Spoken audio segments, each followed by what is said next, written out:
ہم کریں گے ہر مظلوم کی حمایت۔ السلام علیکم، میں ہوں حرین فاطمہ اور آپ دیکھ رہے ہیں حمایتی نیوز HD چینل۔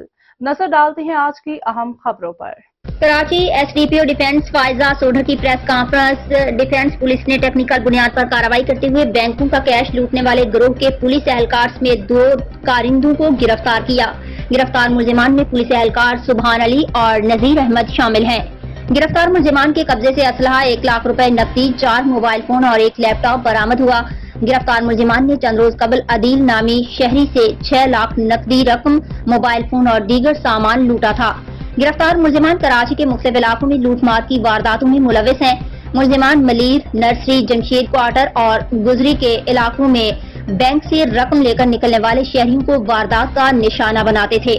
گرفتار ملزمان پولیس مقابلوں اور دیگر جرائم میں جیل جا چکے ہیں۔ گرفتار ملزمان کے دیگر ساتھیوں کی تلاش کے لیے مختلف علاقوں میں چھاپہ مار کارروائیاں جاری ہیں۔ احمد دین حمایتی کی رپورٹ۔